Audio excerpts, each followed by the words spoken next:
snow-capped mountains, green valleys, peaceful rivers, and rich culture. This is Nepal, not only a feast for the eyes, but also home to hundreds of thousands of upland and lowland farmers who depend on rice for their food needs. Many of these farmers are economically and socially marginalized and are often the poorest. Traditionally, Nepalese hill farmers rely on rice production for subsistence. Most of them grow traditional varieties. The average rice yield in Nepal has been around 2.5 tons per hectare. Upland rice farming is highly labor-intensive and taxing, especially for women. Besides their household chores, women do most of the farm work such as taking care of animals, weeding, drying, and milling. The lack of new modern varieties, quality seeds, and better crop management technologies and limited access to public services are just some of the many concerns of upland farmers.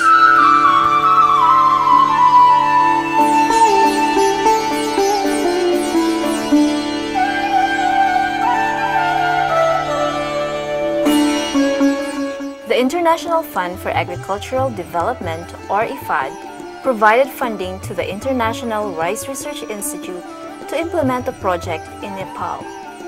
The project is called Managing Rice Landscapes in the Marginal Uplands for Household Food Security and Environmental Sustainability. In the mountainous areas of Nepal, farmers grow rice in both upland and lowland fields. The project is focused on developing improved technologies for managing these rice landscapes. The project has adopted a farmer participatory approach. Farmers are highly involved from the beginning, during implementation, and in the decision-making process. Research on potential technologies is conducted at village-based field research sites. It is done with the collaboration of the farmers and national research organizations.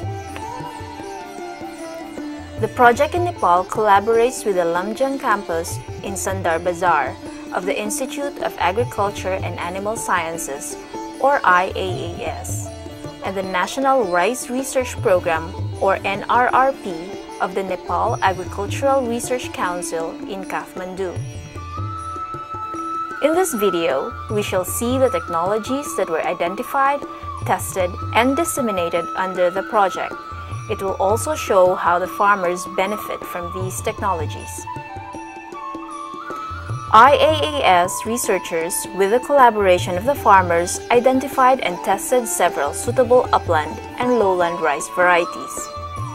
From these varieties, farmers chose Radha 32 and IR 554355. These farmers came from several villages in Lamjung, Gorkha, and Tanahun districts. Radha 32 can be grown in both the lowland and upland.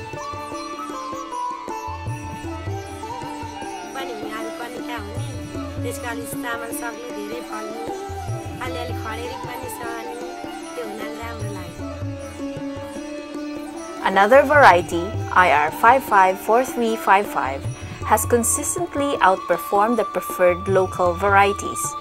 Farmers like it because of its higher number of field grains and straw yield. Farm animals like the soft straw.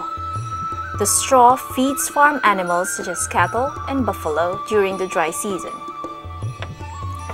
From the IAAS-assisted areas, we have seen and heard the reasons why farmers preferred and adopted the varieties mentioned compared with others. Let us now travel to East Nepal. The National Rice Research Program assisted area of the project is in Mahotari district, which has two research sites, Patu and Bapsi. Here, farmers preferred NR 6015, RHS 397, BM 9855, and Hardinath 1. Farmers chose these varieties for their higher yield, good eating quality, and suitability to a rice wheat cropping pattern. BM 9855 and NR 6015 also perform well in rain-fed lowland and irrigated conditions. रुख त्यसलाई नयाँ भएर त्यसलाई गाड्नु साथी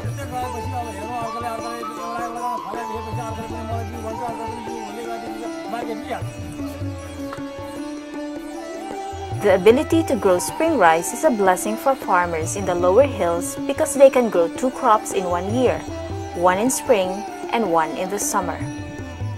Hardinath 1 is the most popular spring season variety in the Churia Hills.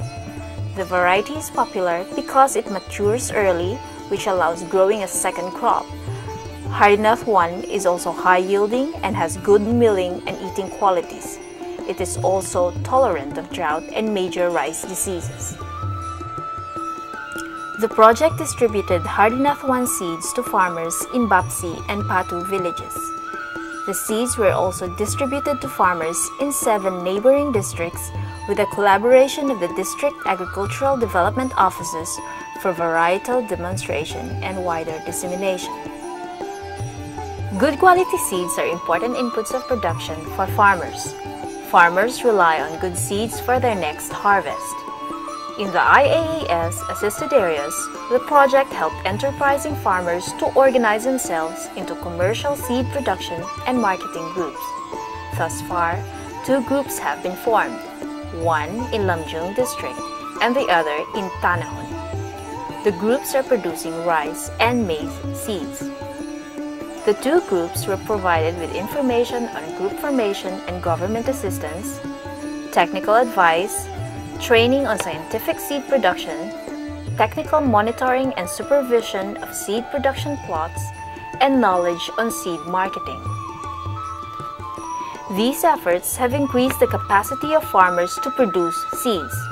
This has also helped them to market and meet local demand for the popular varieties. This endeavor has improved the availability of good quality seeds of new and old popular varieties in the area. Seedling broadcasting, a labor-saving technique as opposed to transplanting, was also recommended to farmers in 2007. The method saves them up to 60% in labor compared with traditional transplanting. It has significantly lessened the backbreaking job of transplanting. The project, in collaboration with community-based farmer groups and district offices, also introduced crop diversification options such as seasonal and off-season vegetable growing. One can see the farmers' kitchen gardens filled with vegetables such as cabbage, cauliflower, tomato, broadleaf mustard, cucumber, sponge gourd, and radish. Farmers such as Karki, Kushiram, Kalpana, and others say that aside from rice on their table, they also get added income from the vegetables they grow. Cash income from vegetables has enabled these farmers to buy food and other items for their families. As the project ends in 2009, upland farmers in Nepal have become more aware of new rice varieties and technologies and have started adopting those that suit their needs. They are now growing vegetables, which translates into cash income. They know now whom to approach when they have questions on crop technologies, and their first-hand experience in doing research with the scientists has enriched their local knowledge. As farmers continue to adopt and share the technologies they developed, we hope that more upland farmers in Nepal will not only have enough food on their table, but also have extra income for their families' needs. Now that is what we mean by hope.